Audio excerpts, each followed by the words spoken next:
So I'm gonna put that on there.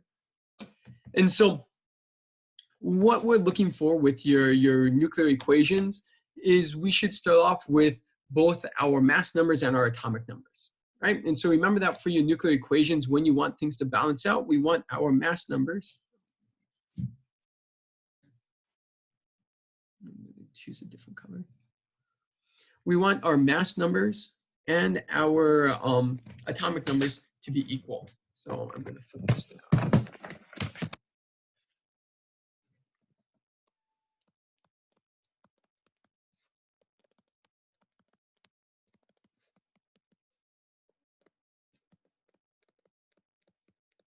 So in this case, we're starting with our uranium-234. So we should have 234 here with our uranium. We can get our atomic number from the periodic table. So that should be our 92 for our uranium. And so it tells us that we're going through an alpha decay, right? So what kind of particle is an alpha particle?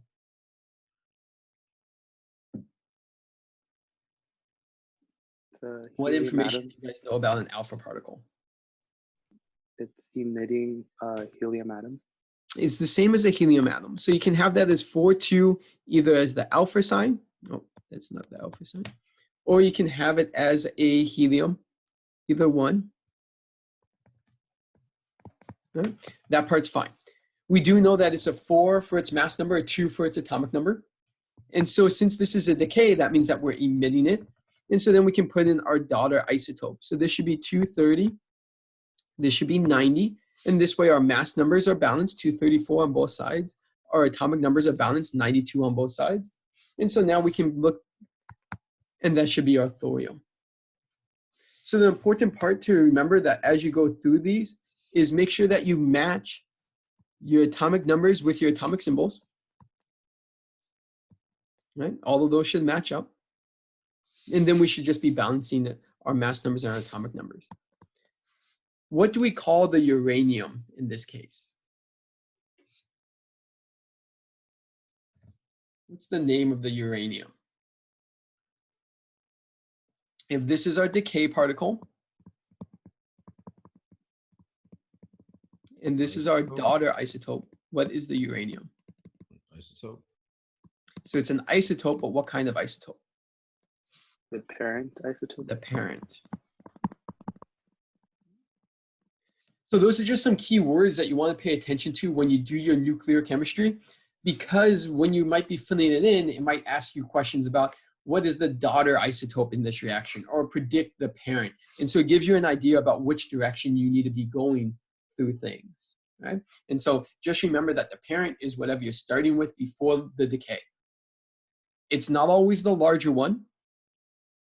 It's not always the one with the highest atomic number. It's whatever went through or whatever you had before your nuclear process. So go ahead, take a moment and do number B. Would the parent always be the reactant? Like your parent is basically like your reactant. Yep. It's your starting one. Mm-hmm. Even if it's like, okay, I got you. Right? Because even if we do like this electron capture where we're going to go up, it's the not the neptunium is still going to be the parent. Yeah. Yeah. Right. So go ahead and take a moment, go through for this one.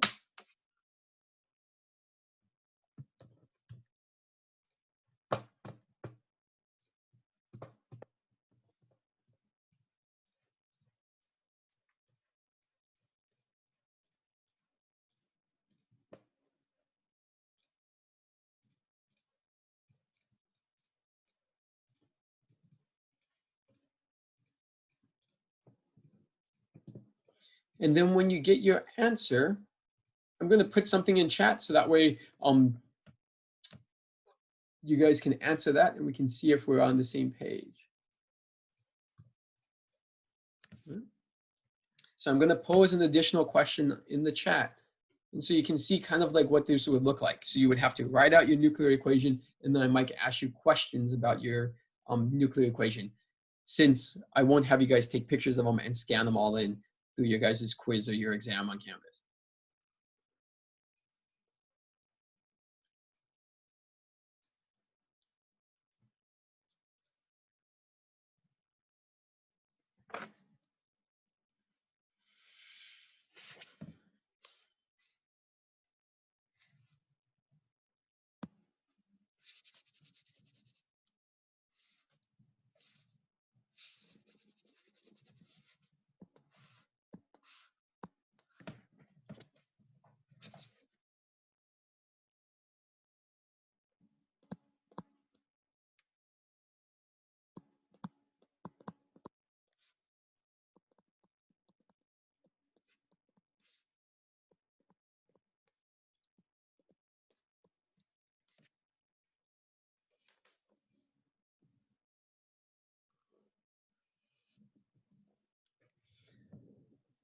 So your big part for your nuclear equations is you want to pay attention to the particles involved. Right? So we have our particle, our alpha particle, which was our helium, that was our 4 and our 2. We have our beta particle, which is an electron. And so electron is basically has got 0 mass number. And then its atomic number is kind of the opposite charge of a proton, so it's a -1. We have a proton, which is a 1, 1, and a positron. And we also have a neutron, which is a 1, 0. And so you just want to keep track of your particles as you go through. It helps with these. Oh, I forgot about our positron. Our positron is the same thing as an electron, except it's got the +1 for each charge. So if we're going through an electron capture for neptunium, then we should have 232, 93. And then we should be looking for that electron. And so if it's saying capture, is that going to be a reactant or is that going to be a product for our electron? Reactant. It's going to be a reactant because we need to capture it. And so that's why it goes over on the left-hand side. Electron capture is the only one that we kind of have on our, as on our reactant side of our normal 4 decay processes. Right? But you can do things like neutron capture. You can do an alpha particle capture, though that's a lot harder, and normally that's your nuclear fusion coming together. But when you're going through for these first ones, then you just want to be thinking about what's being produced there. Right? And so we should be looking for 232 uranium.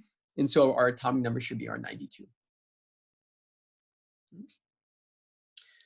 Now we're going to try something a little bit different today. I'm not sure if we've ever done this one before, but I'm going to send you guys out into 2 breakout rooms, right? So we're going to put you guys together into groups of 4, and I want you guys to solve a problem. So I'm going to split you guys into your groups first, and then I'm going to pop into each group and I'll tell you which one you guys are going to solve. So basically you'll probably do like D and E. Those are going to be the next 2, but I'm going to separate you guys into breakout groups. I'm going to give you about 2 minutes or 3 minutes to work through that. And so that way you guys can kind of get a moment to work together, and then I'll check in, we'll bring you guys back, and then we'll go over the answer. Right, so I'm going to split you guys up into 2 rooms.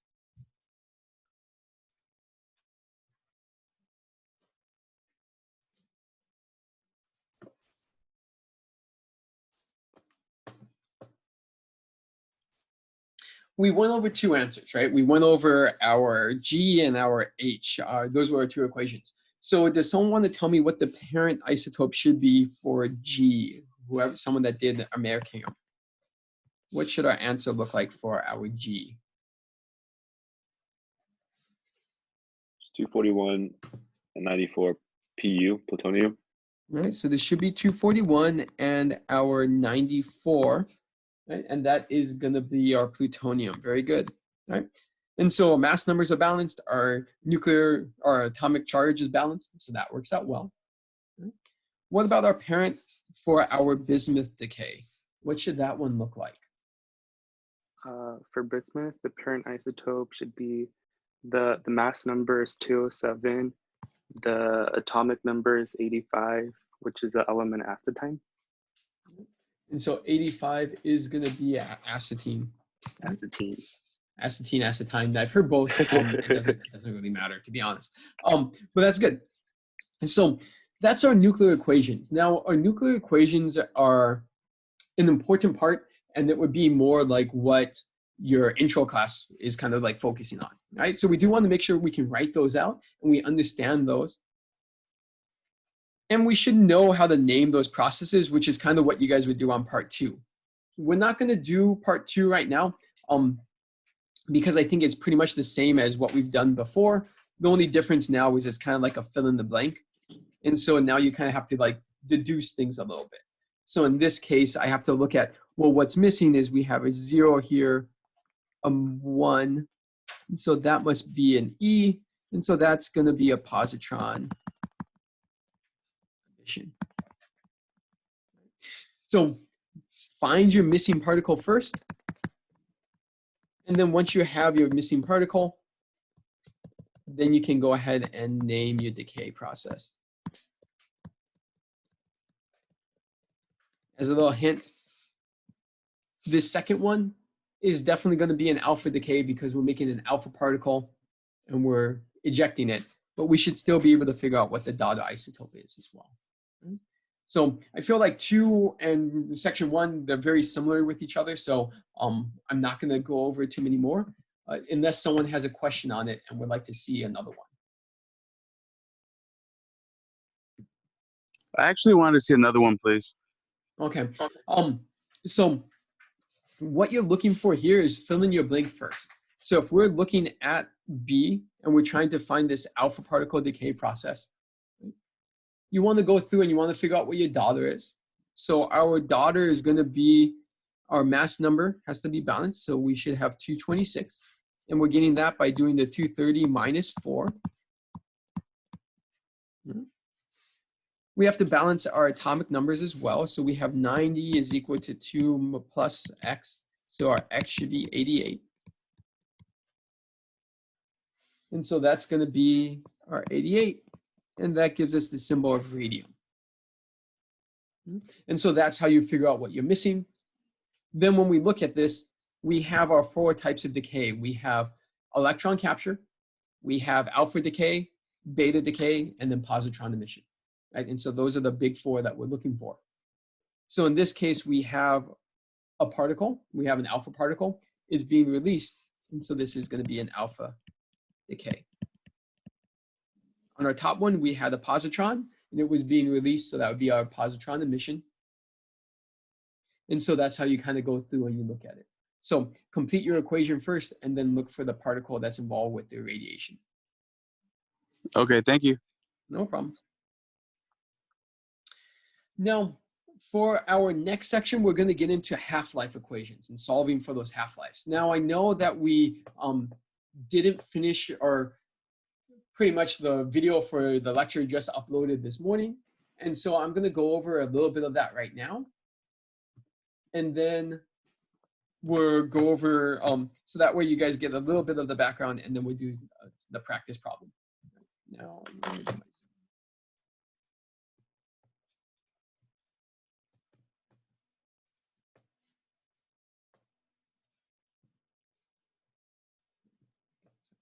all right, so the important part for all your radioactive decays is they all go through a first order process.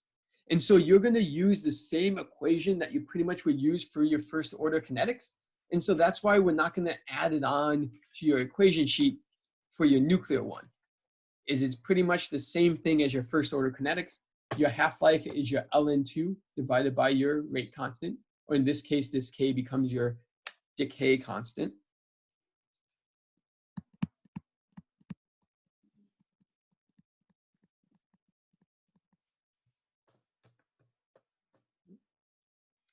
And so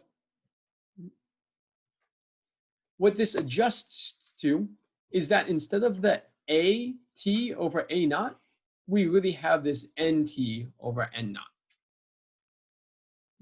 So it's still the same thing. This is the amount of material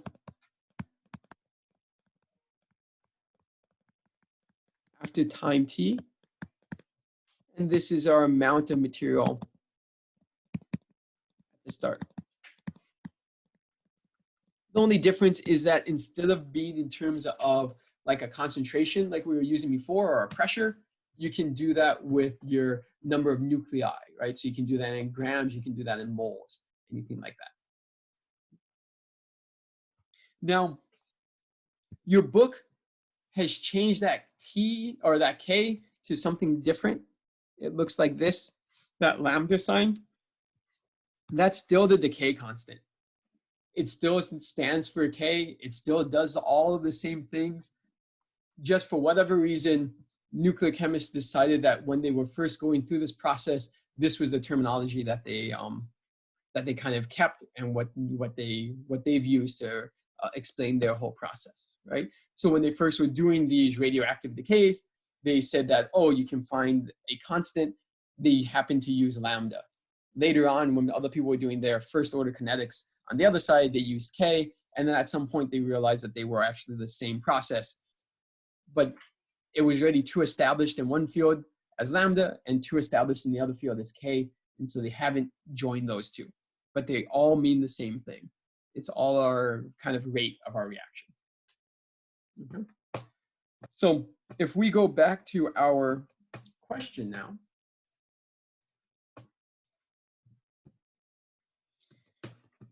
what we're looking for is this one is saying that we have bismuth 212 and it has a half-life of 1.01 years. We want to know what mass of magnesium or of 2.00 milligrams will remain after 37.5 years. Now, our numbers here might not be clean in that you won't just have half-lives. So you can't just take this number and keep splitting it in half and half and half. You really do have to plug into our equations now. So we have two equations. We have our half-life equation, which is ln of 2 over its rate, which is our k, or you can also use lambda, either one. And then we have the amount of the material over some amount of time. That initial amount is equal to negative k times our time. So before we can solve this second equation, we have to solve our first. We have to solve for our k before we can solve our second equation. But if we wanted to put things in, we know that this half-life should be what value for our half-life? The 1.01 year. 1.01 years. Okay. And then for our A naught, what value can we use for our A naught? So this one here, our initial mass. The 2 milligrams. 2 milligrams. 0.002 kilograms. So we can use milligrams, we can use kilograms. All that matters is our units stay the same. And the reason for that is that ln removes all of your units because you're looking at a ratio. Right? So we can keep this in years. We could also change it to seconds. It doesn't really impact anything as long as we're not rounding and as long as our units match between our two examples. So in this case, I'm going to keep it in milligrams because we're going to probably find our answer in milligrams. And then I'm going to keep it in years because we've been given years here. But if we had this in terms of years and this was in days, we'd have to match those up before we could use it. So I'm going to solve for k right now. So I'm going to take ln of 2, divide that by 1.01.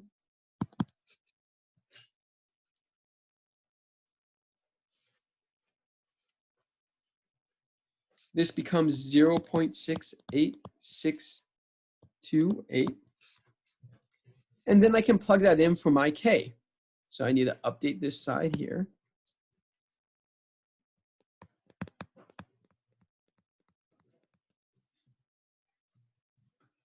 And this is going to become 37.5 years.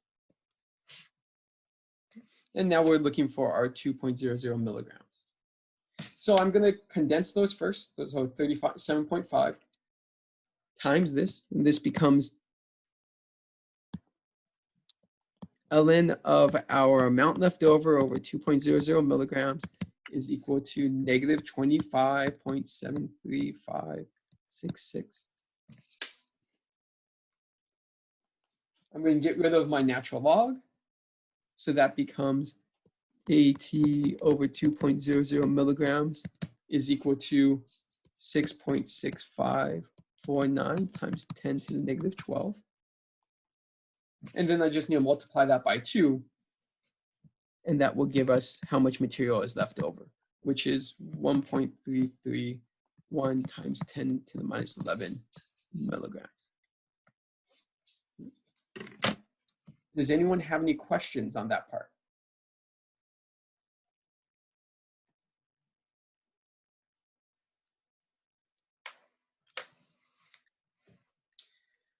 So you'll be able to use this for any type of decay rate. So this is going to be something where you need to find a half-life amount of material left over,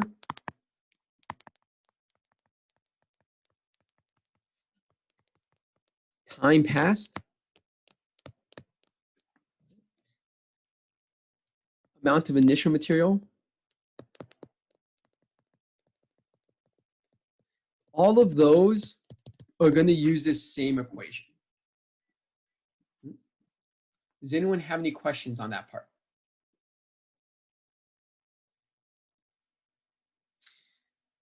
Then I'm going to split you guys back up into your groups, and we're going to solve B and we're going to solve C.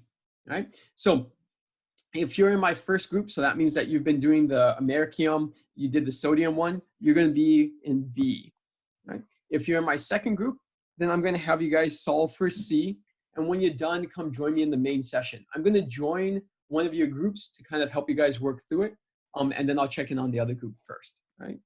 So I'm going to split you guys up and we'll give that a shot. Like the equation, the first order rate, and then we multiplied the right side first, and then we did e to the ln, and then we did e to the whatever the answer was that we multiplied. Good. So we got our ln of our AT over 0.56, and so I have that as negative 5.552. Yes. And so then you do the negative or the e of that, and then multiply that by 0.56. And so our AT ends up being 0.00217 milligrams. Yeah. Is that the same thing that you guys got? Yeah. Good. All right. So that one's like a more straightforward one, which is similar to what you'll probably see on your quiz.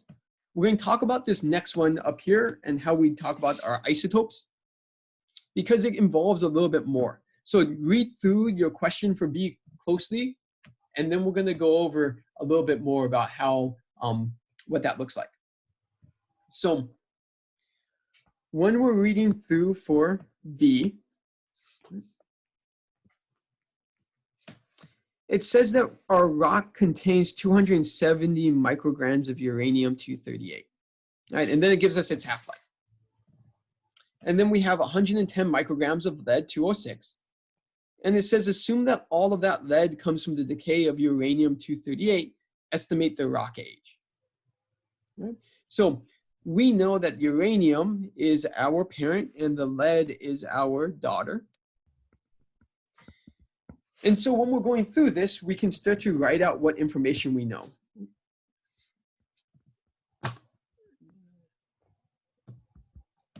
So our 270 micrograms, what value should that be related to? Is that going to be our AT, our A naught, or is it neither one of those? Is it the initial? So this 270 micrograms, it's not saying that our rock contained that when it first started. It's saying that it contains it now. So it's not our initial. It's actually our AT. Okay. Because we're taking that sample, and so this is how much material we have in there right now. So we know that after some amount of time, we're left over with this 270 micrograms. Now, where did this lead-206 come from?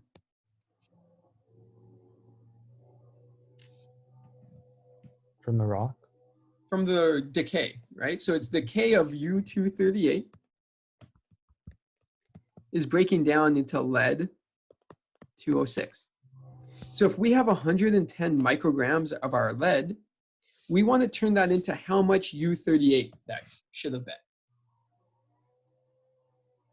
Now, what's the ratio between uranium and lead in the decay process?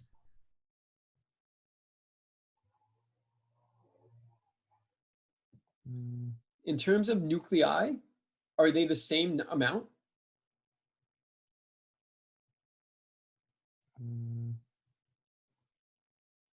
No. What do you guys think? If we have U-38 and we're turning that into lead-206, what should that ratio of the number of uranium to the number of lead? Oh wait. Let's see. So if we go back up to a nuclear Right? equation, if we have 1 sodium here, how many magnesiums would we make? 1. 1. Right? So if it's decayed, then if we made 1 of these leads, then we had 1 of those uraniums to begin with. Okay. So what we're going to do is we're going to take this 110 micrograms of our lead, and we're going to turn it into our uranium. So we're going to find that by taking the lead, turning it into moles, right? So we use the molar mass of that isotope, turning it into uranium, and this is how much decayed uranium there was. So I'm just going to add that onto my 270.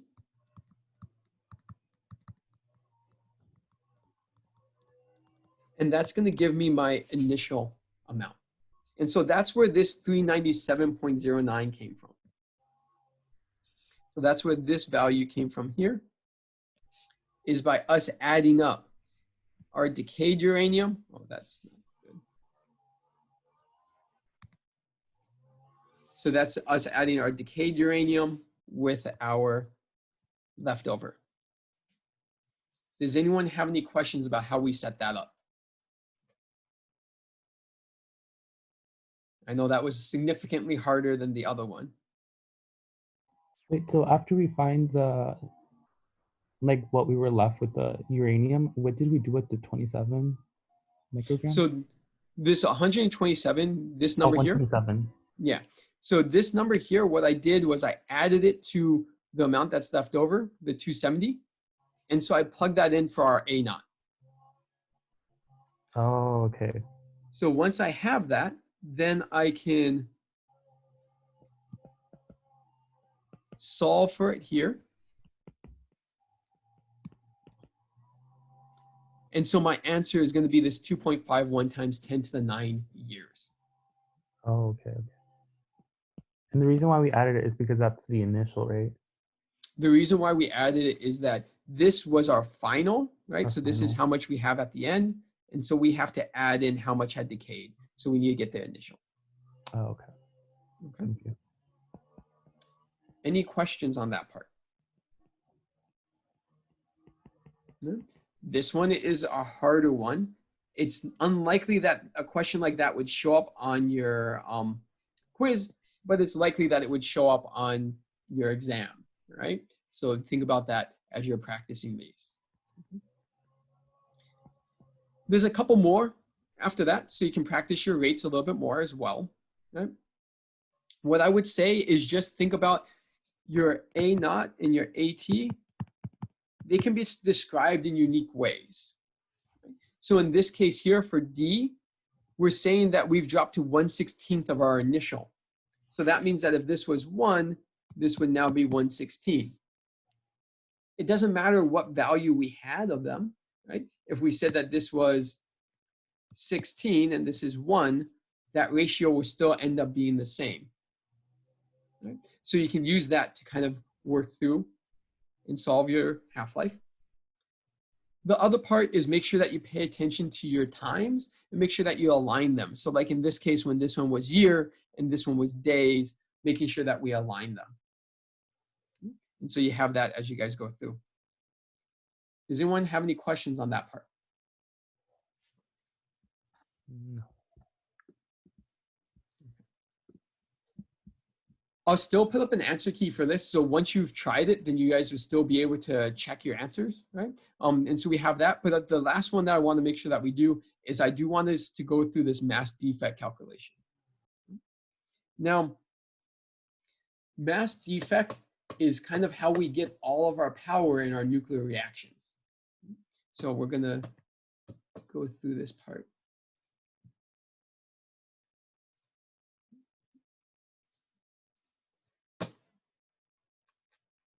So let me throw this up.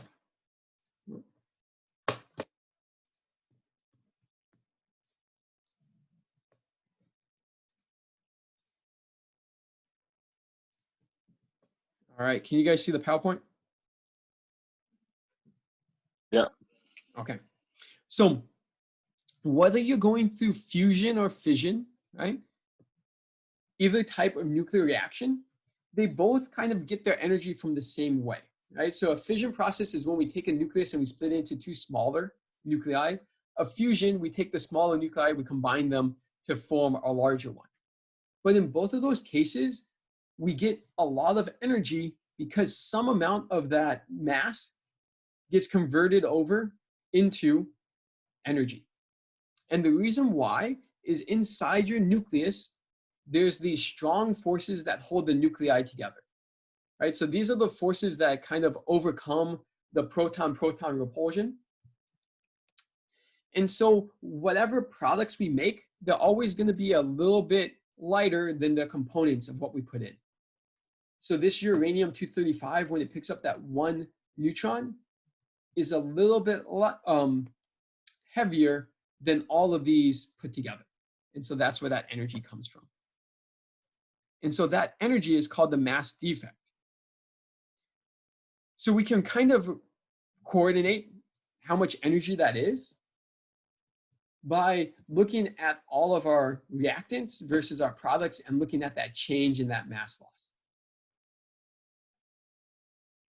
Now, that change in that mass loss, when we convert that over into energy, we can associate it with how much energy is kind of holding that one nuclei together. So if more energy is released, do you think that is a more stable or less stable isotope or nuclei? It's more stable if more energy is released. More stable if more energy is released. The same way, like when you think back to your thermochemistry, your more stable products were lower energy because they have more attractive forces. So when that attraction is formed, they're going to release that extra energy. So the more energy released, oh, gotta turn on the pen.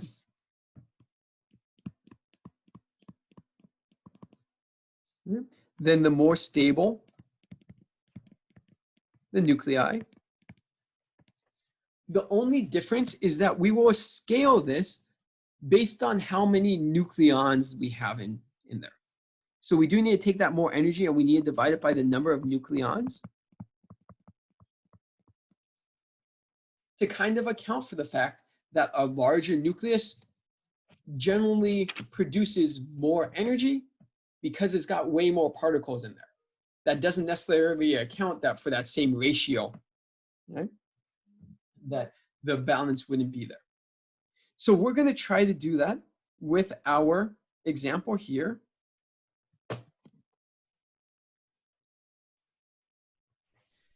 Is that we're going to look at phosphorus 30 and phosphorus 31. And we're going to calculate the binding energy. So our binding energy is that mass, or sorry, binding energy is the energy released per nucleon when this nucleus is formed.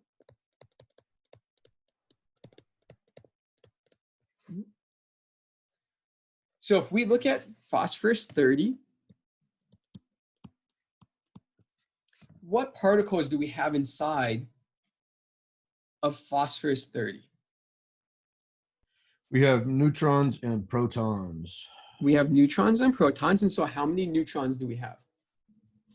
30. Oh, no. Sorry, don't say that. 15. We have 15 neutrons. And how many protons do we have? 15 protons, right?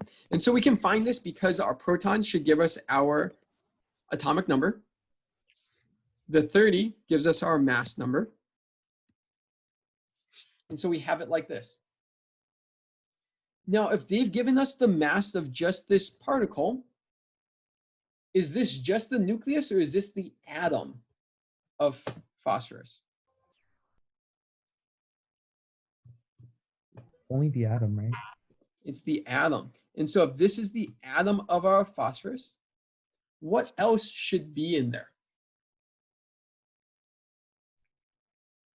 The nucleus. Right? Electron. The electrons. So we want to make sure that we take out those 15 electrons because we don't want those associated with the binding energy. The binding energy is only the nucleus. So we got to take out those electrons. So now we can plug in our AMUs. So this one here becomes 29.97832. We want to take out 15 electrons from it.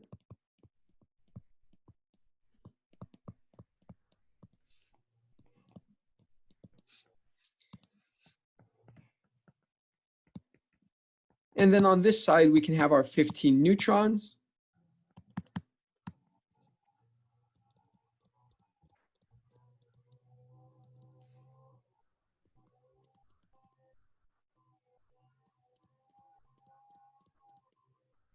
And so we're going to be able to see what that mass defect looks like. So 29.97832 minus 15 times 0.0005.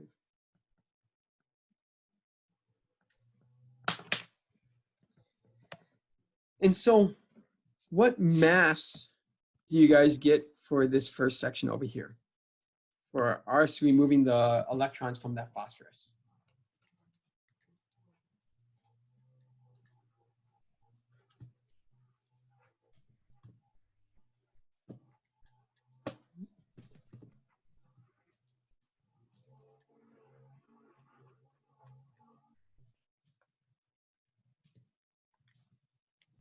Yeah, What value do you guys 29.97. have? Sorry, what was that? 29.97. 29.97. Very good. Now I'm going to keep some more digits there just because those changes could be very small. So we don't want to round anything yet if we don't have to. And so now we should do the other side.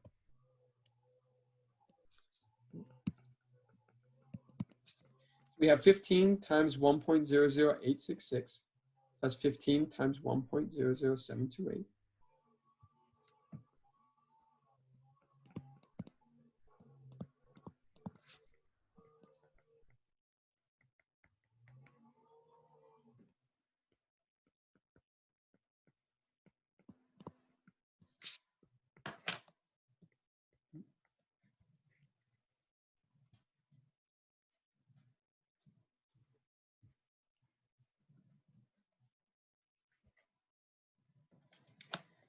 And so does it make sense that our components should weigh more than our nuclei?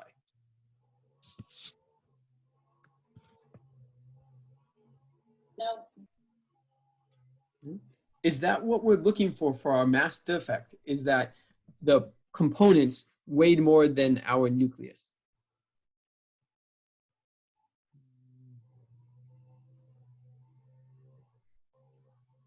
Shouldn't it be the opposite? Is defect? Right? So we are looking for a defect, but we want to think about what's making it, right? So our proton here is really, our phosphorus here, this nuclei, should be each of those components minus the energy released. Right? So we got this energy when we made that phosphorus. So that energy had to be mass. And so if we release that energy when we made it, then it makes sense that this should be lighter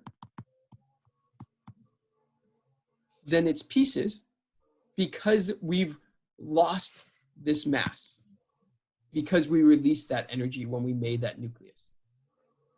So in some ways it feels a little bit backwards because the pieces don't add up to the whole.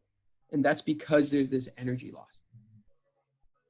So our delta M in this case is going to be that change. And so we should take our pieces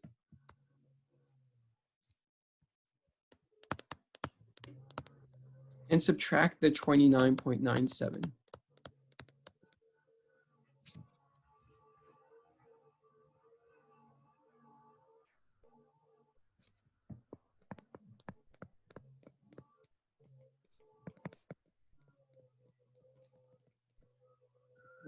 And so that's our mass that's being released.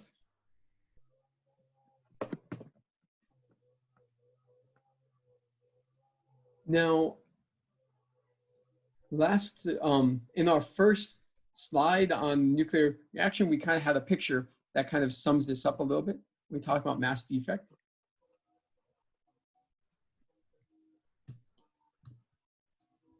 And it's this one here, right? Remember that the mass difference between the sum of the protons, neutrons, electrons is going to be less than that of the atom. The atom is always going to be lighter because we've released that energy when we went from the pieces to the atom, because we formed those strong forces. And so that amount is equal to here. Does anyone have any questions on that part? Can you explain why you subtracted 15 electrons from the phosphorus? So I'm subtracting the 15 electrons because I'm looking for just the nuclei. So our electrons are never going to be, so our electrons are never going to be the ones that get lost from their mass, because the electrons aren't inside the nucleus, so they won't be converted into energy through the strong force process. The only one that can change is your protons and your neutrons.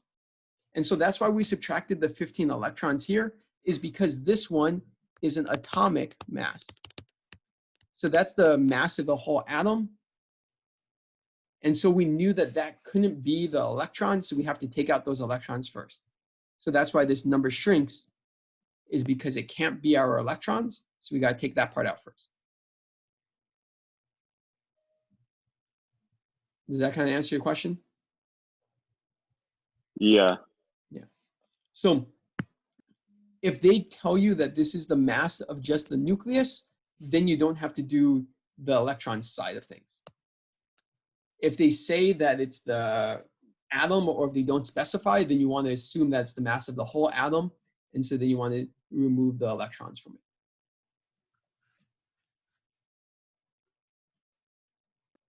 Yeah.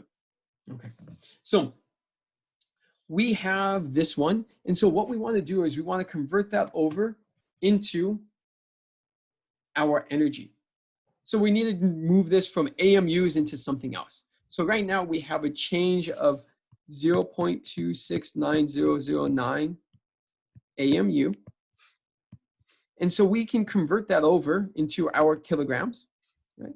So this is AMU per nuclei. We could also say that that's 0.269009 grams per mole of P30. Does anyone have any questions about how we did that conversion?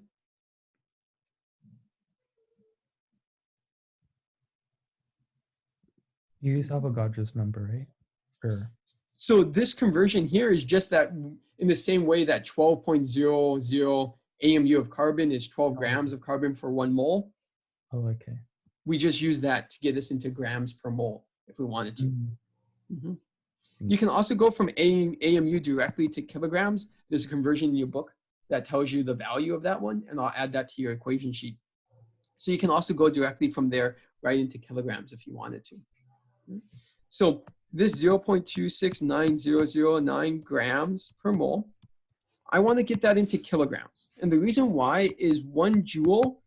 Does anyone remember what the units are for a joule? Isn't it like 8 point something? No, Does anyone remember what the units are for a joule?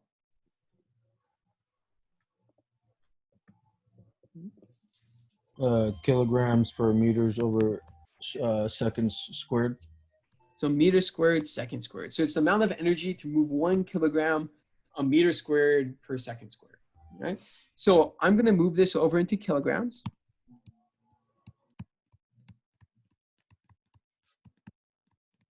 So that way we can get there. And if I plug that into our E equation, I can take that mass,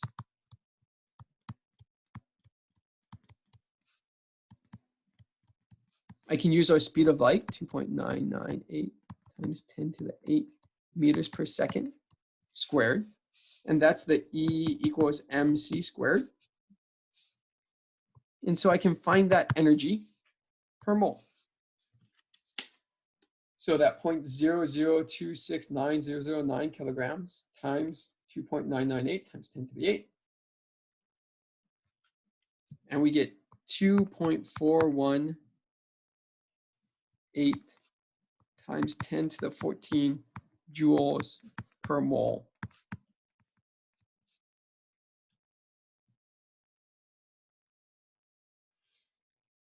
Now there's two more things that we need to kind of do for that part. Is now we have it in per mole. If we want to get this into per nucleus, which is normally what our binding energy is, we got to divide it by what?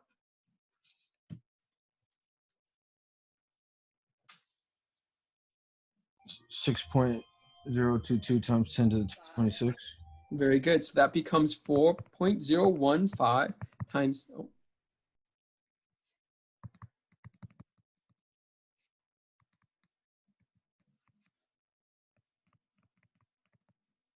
per nuclei. And then if we want to adjust for our number of nucleons, how many nucleons are there? Now, nucleon is a new term that we were introduced to this chapter. Does anyone remember what makes up a nucleon? Or what counts as a nucleon? Proton and neutron. Protons and neutrons. So in the same thing like your mass number, then our nucleons are protons and our neutrons. So in this case, we have 30 nucleons.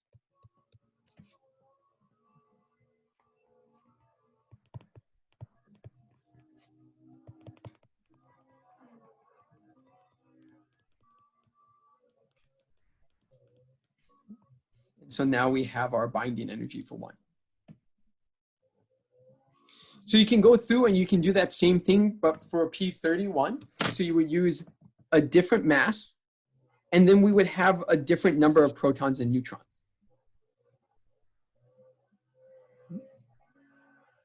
Once you have that, you can go through that same process, convert it over into joules per nucleon, and then you guys would know how they compare.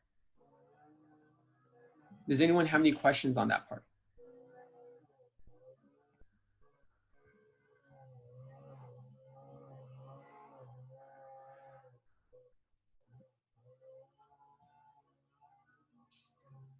So if we're looking for our most thermally, our most stable isotope, are we going to release a lot more energy or not? Or, sorry, are we going to release more energy or less energy when we form for a more stable isotope?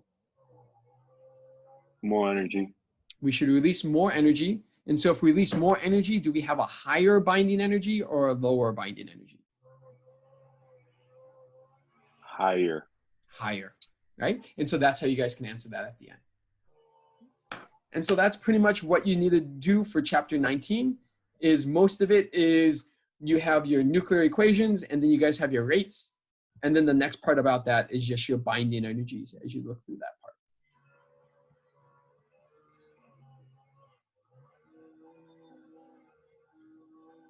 Today's lecture is going up onto YouTube. It's been uploading since this morning. So I'll link that over into you guys' lecture. And then we'll be able to, you'll be able to see that.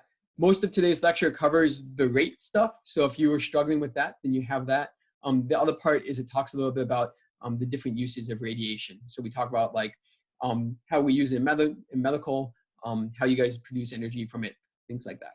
So a little bit of application side of things.